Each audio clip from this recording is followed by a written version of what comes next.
കഴിഞ്ഞ ക്ലാസ്സിൽ നമ്മൾ പഠിച്ചത് വേഗതകളുടെ ശരാശരിയും ശരാശരി വേഗതയുമാണ്. അപ്പോൾ അത് തമ്മിലുള്ള വ്യത്യാസം എന്താണെന്ന് മനസ്സിലായിട്ടുണ്ടാവും. അപ്പോൾ വേഗതകളുടെ ശരാശരിയും ശരാശരി വേഗതയും തമ്മിലുള്ള വ്യത്യാസം ഞാൻ കഴിഞ്ഞ ക്ലാസ്സിൽ എടുത്തിട്ടുണ്ടായിരുന്നു. ഇന്നത്തെ ക്ലാസ്സിൽ നമ്മൾ ശരാശരി പ്രവേഗവും ശരാശരി വേഗം നമ്മൾ ഓൾറെഡി പറഞ്ഞു. ശരാശരി പ്രവേഗം എന്താണെന്ന് നോക്കാം. അപ്പോൾ ശരാശരി പ്രവേഗം എന്താണെന്നാണ് നമ്മൾ പഠിച്ചത്. പ്രവേഗം എന്ന് പറയുന്നത് സ്ഥാനാന്തരം ബൈ സമയമാണെന്ന് നമ്മൾ പഠിച്ചു. അപ്പോൾ ശരാശരി പ്രവേഗം എന്തായിരിക്കും? സ്ഥാനാന്തരത്തിന് സമയ ഇടവേള കൊണ്ട് ഹരിക്കുന്നതിനെ ശരാശരി പ്രവേഗം എന്ന് നിർവചിക്കുന്നു. സമയ ഇടവേള. അപ്പോൾ എന്താണ്? സ്ഥാനാന്തരം ബൈ സമയമാണ് നമ്മുടെ പ്രവേഗം എന്ന് പറയുന്നത്. അപ്പോൾ സ്ഥാനാന്തരം ബൈ സമയ ഇടവേള ഉണ്ടാകുന്ന മാറ്റം, സ്ഥാനാന്തരത്തിൽ ഉണ്ടാകുന്ന മാറ്റം ബൈ സമയ ഇടവേള എന്ന് പറയുന്നതാണ് എന്ത്? ആവറേജ് വെലോസിറ്റി എന്ന് പറയുന്നത്. അപ്പോൾ ശരാശരി പ്രവേഗത കാണാൻ ശരാശരി പ്രവേഗം എന്ന് പറഞ്ഞാൽ സ്ഥാനാന്തരം ബൈ സമയതായിരിക്കാം അതിൻ്റെ ഉള്ള ഇടവേള എന്ന് പറഞ്ഞു കഴിഞ്ഞാൽ T1 സമയത്ത് x1 പൊസിഷനിലായിരുന്നു, T2 T2 ടൈമിൽ x2 പൊസിഷനിലേക്ക് മാറിയത്. അപ്പോൾ ഇതിൻ്റെ സ്ഥാനാന്തരം എന്ന് പറയുന്നത് എന്താണ്? x2 മൈനസ് x1 ആണ്. സ്ഥാനാന്തരം x2 minus x1 divided by T2 minus T1. ഇതിന് നമുക്ക് എങ്ങനെ എഴുതാം? Delta x by delta t എന്ന് എഴുതാം. അപ്പോൾ ശരാശരി പ്രവേഗം എന്ന് പറയുമ്പോൾ delta x by delta t. അപ്പോൾ ശരാശരി പ്രവേഗം മനസ്സിലായിട്ടുണ്ടാവും അല്ലേ? അതുപോലെ തന്നെ ഇന്ന് നമ്മുടെ ശരാശരി വേഗം എന്ന് പറയുന്നതും അല്ലേ, total distance by total time ആയിരുന്നു ശരാശരി വേഗം എന്ന് പറയുന്നത്. ഇവിടെ എങ്ങനെയാണ്? x2 minus x1 by T2 minus സ്ഥാനാന്തരം ബൈ സമയദൈർഘ്യമാണ് ശരാശരി പ്രവേഗം. ഇതൊന്ന് എഴുതിയെടുത്തുള്ളൂ കേട്ടോ. ഇനി അടുത്തതാണ് നമ്മൾ തൽക്ഷണ പ്രവേഗവും തൽക്ഷണ വേഗവും പഠിക്കുന്നത്. തൽക്ഷണ പ്രവേഗം എന്ന് പറയുമ്പോൾ എന്താണ്? അതും പ്രവേഗം തന്നെയാണ്, പക്ഷെ ഒരു നിശ്ചിത സമയത്താണ് പെട്ടെന്നുണ്ടാവുന്നത് അല്ലേ?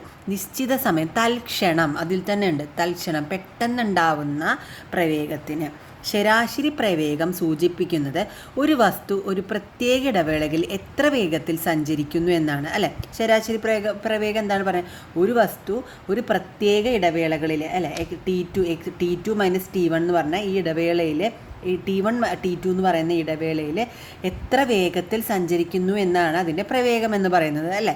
അപ്പോൾ ഇതിലെന്താണ്? ഈ T1 T2 എന്ന് രണ്ട് സമയം ഉണ്ടെങ്കിൽ, ഈ T1 T2 എന്ന് പറഞ്ഞാൽ രണ്ട് സമയം ഉണ്ടെങ്കിൽ T1നും T2നും ഇടയിലായി വസ്തു എത്ര വേഗത്തിൽ സഞ്ചരിക്കും എന്നതാണ് ശരാശരി പ്രവേഗം പറയുന്നത് അല്ലേ? T1ഉം T2ഉം എന്ന രണ്ട് സമയം ഉണ്ടെങ്കിൽ ആ T1ഉം T2നും ഇടയിൽ വസ്തു എത്ര വേഗത്തിൽ സഞ്ചരിക്കുന്നു അതാണ് എന്ത്? ശരാശരി പ്രവേഗം എന്ന് പറയുന്നത് അല്ലേ? ഇനി ഇതിലുള്ള ഇടവേള സീറോയിലേക്ക് അടുക്കുമ്പോൾ, ഈ T1 T2 എന്ന് പറഞ്ഞ ഇടവേള സീറോയിലേക്ക് അടുക്കുമ്പോൾ അതിനെയാണ് നമ്മൾ ഡെൽറ്റ ടി, പൂജ്യത്തോട്ട് അടുക്കുമ്പോൾ ഇടവേള ഈ ടൈമിൽ വളരെ കുറവാണ്. ഇവിടുന്ന് കുറച്ച് ദൂരം പെട്ടെന്ന് ആ സീറോയിലേക്ക് അടുക്കുമ്പോൾ വളരെ പെട്ടെന്നുള്ള വളരെ ചെറുതായിരിക്കുവാണെങ്കിൽ ഇതിൻ്റെ സമയം എന്ന് പറയുന്നത് ടെൻസ് ടു സീറോയിലേക്ക് അടുക്കുമ്പോൾ അതിന് പറയുന്നതാണ് എന്ത്? തൽക്ഷണ പ്രവേഗം എന്ന് പറയുന്നത്. ഡെൽറ്റ ടി ഇടവേള പൂജ്യത്തോട് അടുക്കുമ്പോൾ, അതായത് സമയ ഇടവേള വളരെ ചെറുതായിരിക്കുമ്പോൾ വസ്തുവിൻ്റെ ശരാശരി പ്രവേഗത്തെ തൽക്ഷണ പ്രവേഗം എന്ന് പറയുന്നു. അപ്പോൾ നമ്മൾ പെട്ടെന്ന് ഇവിടെ നിന്ന് ഇത്രയും പൂജ്യത്തോട് അടുക്കുമ്പോൾ T1ഉം T2ഉം അത്രയും അടുത്തായിരിക്കും. പൂജ്യത്തോട് അടുക്കുമ്പോൾ അതിൻ്റെ ഉള്ള ഗ്യാപ്പ് വളരെ കുറവാണ്. അങ്ങനെ പൂജ്യത്തോട് അടുക്കുമ്പോൾ അതിന് പറയുന്നതാണ് തൽക്ഷണ പ്രവേഗം. അത് നമുക്ക് എന്താ എഴുതാം? അപ്പോൾ velocity that is equal to limit tends to zero. T എന്ന് പറഞ്ഞ ഇടവേള എന്ന് പറയുന്നത് പൂജ്യത്തോട് അടുക്കുന്നു. അപ്പോൾ എന്താണ്? Delta x by delta t. ഇതെന്താണ്? ലിമിറ്റ് ടെൻസ് ടു സീറോ എന്താണ്? Derivative of x by t അല്ലേ? അപ്പോൾ d x by d t. ഇതാണ് എന്ത്? തൽക്ഷണ പ്രവേഗം എന്ന് പറയുന്നത്. ഇനി തൽക്ഷണ പ്രവേഗവും തൽക്ഷണ വേഗവും മാഗ്നിറ്റ്യൂഡിൽ വ്യത്യാസമില്ല. അതുകൊണ്ട് തൽക്ഷണ പ്രവേഗത്തിൻ്റെ അളവ് തന്നെയാണ് തൽക്ഷണ വേഗത്തിൻ്റെയും അളവ്.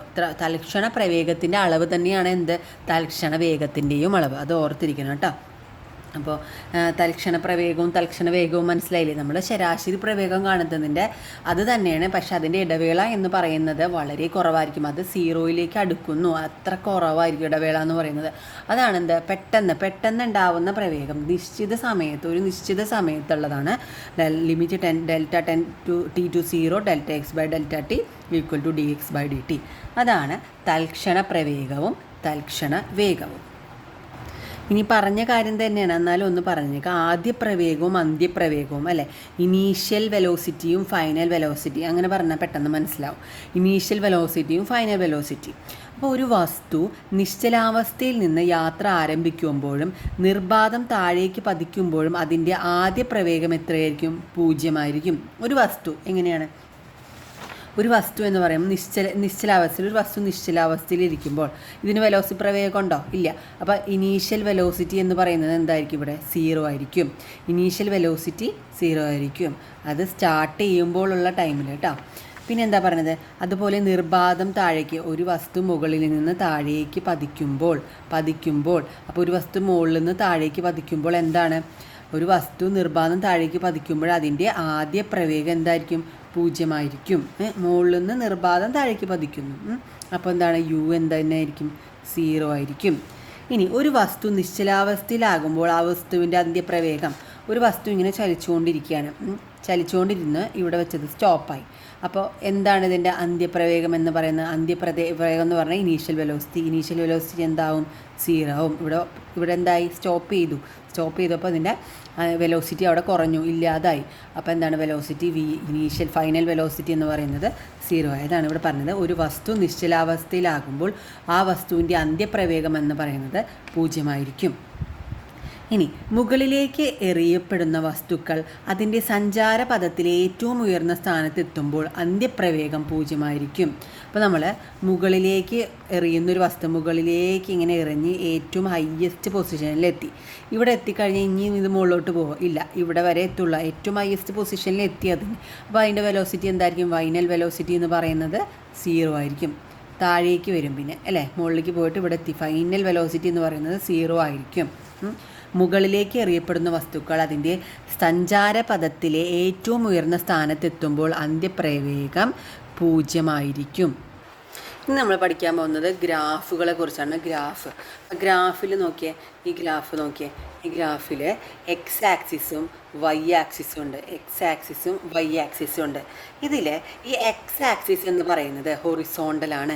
ആ ഹൊറിസോണ്ടൽ നമ്മൾ മലയാളത്തിൽ എന്താ പറയുന്നത്? അത് എല്ലാവർക്കും അങ്ങനെ കിട്ടണമെന്നില്ല. പക്ഷെ നമുക്ക് ചോദ്യം ചോദിക്കുന്നത് മലയാളത്തിലായതുകൊണ്ട് ഈ എക്സ് ആക്സിസിനെ, ഹൊറിസോണ്ടലായിട്ടുള്ള എക്സ് ആക്സിസിനെ എന്താണ് പറയുന്നത്? തിരശ്ചീന അക്ഷം എന്നാണ് പറയുന്നത്. എന്താണ്? തിരശ്ചീന അക്ഷം എന്നാണ് പറയുന്നത്. അപ്പോൾ നോക്കിയേ, എക്സ് ആക്സിസിലുള്ള ഹൊറിസോണ്ടലായിട്ടുള്ളതിനെ എക്സ് ആക്സിസ് എന്ന് പറയുന്നു. ഈ വേർട്ടിക്കലായിട്ടുള്ളതിനെ വൈ ആക്സിസ് ആണ്. ഗ്രാഫിൽ 2 അക്ഷങ്ങളുണ്ട്.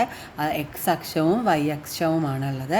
ഇതിനെ എക്സ് ആക്സിസിന് പറയുന്നത് തിരശ്ചീന അക്ഷമെന്നും വൈ ആക്സിസിന് എന്ന് പറയുന്നത് ലംബ അക്ഷമെന്നുമാണ്. ഇത് മാറിപ്പോകും പലർക്കും. അപ്പോൾ ഇത് ഓർത്തിരിക്കണം. തിരശ്ചീന എന്ന് പറയുന്നത് എക്സും ലംബം എന്ന് പറയുന്നത് വൈ ആക്സിസുമാണ്.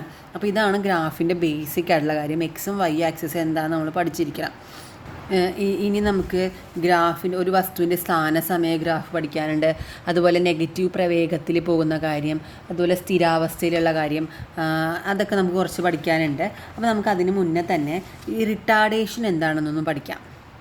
അല്ലെങ്കിൽ ത്വരണം എന്താണ്? ആക്സിലറേഷൻ, ത്വരണം. അപ്പോൾ നമ്മൾ എന്തൊക്കെ പഠിച്ചു? വേഗം പഠിച്ചു, പ്രവേഗം പഠിച്ചു അല്ലേ. അതുപോലെ തൽക്ഷണ പ്രവേഗം പഠിച്ചു, ആവറേജ് വെലോസിറ്റി പഠിച്ചു, അതെല്ലാം പഠിച്ചു നമ്മൾ. ഇനി നമുക്ക് പഠിക്കേണ്ട ഒരു ടോപ്പിക്കാണ് ത്വരണം എന്ന് പറയുന്നത്. ത്വരണം എല്ലാവർക്കും അറിയാം. ആക്സിലറേഷൻ, നമ്മൾ ഈ കാറൊക്കെ ഓടിക്കുമ്പോൾ ആക്സിലറേഷൻ കൂട്ടി എന്ന് വെച്ചാൽ നമുക്ക് സ്പീഡല്ല, വെലോസിറ്റി അവിടെ കൂടുക ചെയ്യണത് അല്ലേ. വെലോസിറ്റിക്ക് അവിടെ എന്ത് വരുന്നുണ്ട്? ഒരു ചേഞ്ച് വരുന്നുണ്ട് അല്ലേ. പ്രവേഗ മാറ്റത്തിൻ്റെ നിരക്കിനെയാണ് എന്തെന്ന് പറയുന്നത്? ത്വരണം എന്ന് പറയുന്നത്. പ്രവേഗ മാറ്റത്തിൻ്റെ പ്രവേഗമാറ്റം അല്ലേ. പ്രവേഗമാറ്റം എന്ന് പറയുമ്പോൾ അതെന്താണ്? അതിനൊരു ഇനീഷ്യൽ വെലോസിറ്റിയും അതുപോലെ ഒരു ഫൈനൽ വെലോസിറ്റി ഉണ്ടാവും അല്ലേ. അപ്പോൾ അതിൻ്റെ മാറ്റം, ആ ഫൈനൽ വെലോസിറ്റി മൈനസ് ഇനീഷ്യൽ വെലോസിറ്റിയാണ് എന്തെന്ന് പറയുന്നത്? പ്രവേഗമാറ്റം എന്ന് പറയുന്നത്. അതിനെ നമുക്ക് സമയം കൊണ്ട് ഹരിക്കുമ്പോൾ കിട്ടുന്നതാണ് എന്ത്? ത്വരണം. അപ്പോൾ പ്രവേഗമാറ്റം ബൈ സമയം. വി എന്ന് പറയുന്നത് എന്താണ്? വി എന്ന് പറയുന്നത് അന്ത്യപ്രവേഗവും യു എന്ന് പറയുന്ന ആദ്യ പ്രവേഗമാണ്. Initial velocity, final velocity minus initial velocity divided by ടൈമാണ് നമുക്ക് എന്ത് പറയുന്നത്, ത്വരണം എന്ന് പറയുന്നത്. അപ്പോൾ ത്വരണത്തിൻ്റെ യൂണിറ്റ് എന്താണ്? നമുക്ക് പ്രവേഗത്തിൻ്റെ യൂണിറ്റ് എന്തായിരുന്നു? ഡിസ്പ്ലേസ്മെൻറ്റ് ബൈ ടൈം അല്ലേ. ഡിസ്പ്ലേസ്മെൻറ്റ് എന്ന് പറയുന്നത് എന്തായിരുന്നു? ഡിസ്പ്ലേസ്മെൻറ്റ് എന്ന് പറയുന്നത് മീറ്ററിലും അതുപോലെ സമയം. ഇതാണ് വെലോസിറ്റിയുടെ യൂണിറ്റ് എന്ന് പറയുന്നത് അല്ലേ. വെലോസിറ്റിയുടെ യൂണിറ്റ് എന്ന് പറയുന്നത് മീറ്റർ പെർ സെക്കൻഡ് ആണ്. അപ്പോൾ ആക്സിലറേഷൻ എന്താണ്? ആക്സിലറേഷൻ്റെ യൂണിറ്റ് എന്തായിരിക്കും? അപ്പോൾ ആക്സിലറേഷൻ എന്ന് പറയുമ്പോൾ ഇവിടെ വെലോസിറ്റിയുടെ ചേഞ്ച് അല്ലേ. വെലോസിറ്റിയുടെ ചേഞ്ച് എന്ന് പറയുമ്പോൾ ഇവിടെ മീറ്റർ പെർ സെക്കൻഡ് ഓൾറെഡി വന്നു, ഡിവൈഡ് ബൈ വീണ്ടും ഒരു സെക്കൻഡ് വന്നു. അപ്പോൾ എന്ത് കിട്ടും? നമുക്ക് മീറ്റർ പെർ സെക്കൻഡ് സ്ക്വയർ എന്ന് കിട്ടും അല്ലേ. അപ്പോൾ ഈ ത്വരണത്തിൻ്റെ യൂണിറ്റ് എന്ന് പറയുന്നത് മീറ്റർ പെർ സെക്കൻഡ് സ്ക്വയർ ആണ്. ത്വരണം എന്താണ്? ഒരു സദിശ അളവാണ്. ത്വരണം എന്ന് പറയുന്നത് സദിശ അളവാണ്, ഒരു വെക്റ്റർ ക്വാണ്ടിറ്റിയാണ്. കാരണം എന്താണ്? വെലോസിറ്റി വന്നു. വെലോസിറ്റി പ്രവേഗം എന്ന് പറയുന്നത് ഇവിടെ ഉണ്ട്. പ്രവേഗത്തിൻ്റെ സമയം കൊണ്ട് ഡിവൈഡ് ചെയ്തു. അപ്പോൾ പ്രവേഗം എന്ന് പറയുന്നത് എന്താണ്? ഒരു സദിശ അളവായതുകൊണ്ട് ത്വരണവും എന്താണ്? ഒരു സദിശ അളവാണ്. ഈ ത്വരണം ഉണ്ടാക്കുന്ന സന്ദർഭങ്ങൾ എന്തൊക്കെയാണ്? തെങ്ങിൽ നിന്ന് താഴേക്ക് പതിക്കുന്ന തേങ്ങയുടെ ചലനം, അതെല്ലാം അവിടെയൊക്കെ ആക്സിലറേഷൻ കൂടുന്നുണ്ട് അല്ലേ. ഒരു മുകളിൽ നിന്ന് ഒരു സാധനം താഴേക്ക് വീഴുമ്പോൾ അവിടെ എന്താണ്? ആക്സിലറേഷൻ കൂടുന്നുണ്ട്. ആക്സിലറേഷൻ താഴേക്ക് വരുന്നതോറും കൂടിക്കൂടി വരുവാണ് അല്ലേ. ഉരുട്ടി വിട്ട പന്ത് നിശ്ചലമാകുന്നത്, അവിടെ എന്താണ്? അവിടെയും ആക്സിലറേഷൻ ഉണ്ട്. ഒരു ഉരുട്ടി വിട്ട പന്ത് നിശ്ചലമാകുന്നത് വരെ അവിടെ എന്താണ്? ആക്സിലറേഷൻ കൊടുത്തുകൊണ്ടേയിരിക്കുകയാണ്. ഇറക്കത്തിൽ ഉരുട്ടി വിട്ട പന്തിൻ്റെ ചലനം, ഇതെല്ലാം എന്താണ്? ത്വരണമുണ്ടാകുന്ന സന്ദർഭങ്ങളാണ്. ഇനി പ്രവേഗ മാറ്റം വരുത്തുന്നതിന് വാഹനത്തിന് ഉപയോഗിക്കപ്പെടുന്ന സംവിധാനം എന്താണ്? ആക്സിലറേറ്റർ. ഞാൻ കുറച്ച് മുമ്പേ പറഞ്ഞിരുന്നു ആക്സിലറേറ്റർ കൊടുക്കുക അല്ലേ. അപ്പോൾ പ്രവേഗ മാറ്റം വരുത്തുന്നതിനാണ്, സ്പീഡ് കൂട്ടാൻ വേണ്ടിയിട്ടാണ് നമ്മൾ എന്ത് ചെയ്യുന്നത്? ആക്സിലേറ്റർ കൊടുക്കുന്നത്. ഭൂമിയുടെ ആകർഷണ ബലം കൊണ്ട് നിർബാധം പതിക്കുന്ന ഏതൊരു വസ്തുവിനും ഉണ്ടാകുന്ന ത്വരണം ഏതാണ്? ഗുരുത്വാകർഷണ ത്വരണം അല്ലെ. ആക്സിലറേഷൻ ഡ്യൂ ടു ഗ്രാവിറ്റി ആണ്. അതെന്താണ്? ഒരു തരത്തിലുള്ള ത്വരണം അല്ലേ. ആക്സിലറേഷൻ ഡ്യൂ ടു ഗ്രാവിറ്റി എന്ന് പറയുന്നത് ഭൂമിയുടെ ആകർഷണ ബലം കൊണ്ട് നിർബാധം പതിക്കുന്ന ഏതൊരു വസ്തുവിനും ഉണ്ടാകുന്ന ത്വരണമാണ് ഗുരുത്വാകർഷണ ത്വരണം എന്ന് പറയുന്നത്.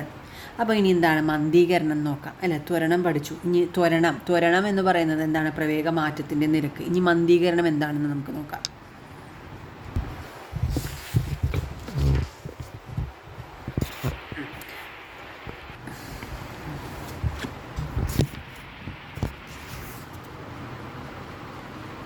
ഇനി നെഗറ്റീവ് പ്രവേഗത്തിലാണെങ്കിലോ? നെഗറ്റീവ് പ്രവേഗം കുറഞ്ഞു വരുന്നു അല്ലേ. നെഗറ്റീവ് പ്രവേഗത്തിലാണെങ്കിൽ വെലോസിറ്റി എന്ന് പറയുന്നത് കുറഞ്ഞു വരും. ടൈം കൂടുന്നതിനനുസരിച്ച് വെലോസിറ്റി ഇങ്ങനെ കുറഞ്ഞു വരും. അതാണ് നെഗറ്റീവ് പ്രവേഗത്തിൽ സഞ്ചരിക്കുന്നത്. ഇതിനാണ് നമ്മൾ എന്ത് പറയുന്നത്? നെഗറ്റീവ് പ്രവേഗത്തിൽ സഞ്ചരിക്കുന്നതിനാണ് നമ്മൾ എന്ത് പറഞ്ഞത്?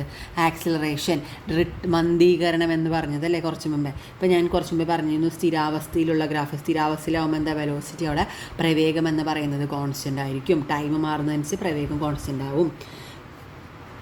ഇനി നമുക്ക് ഗ്രാഫിനെ കുറച്ചും കൂടി പഠിക്കാനുണ്ട്. അത് നമുക്ക് അടുത്ത ക്ലാസ്സിൽ കാണാം.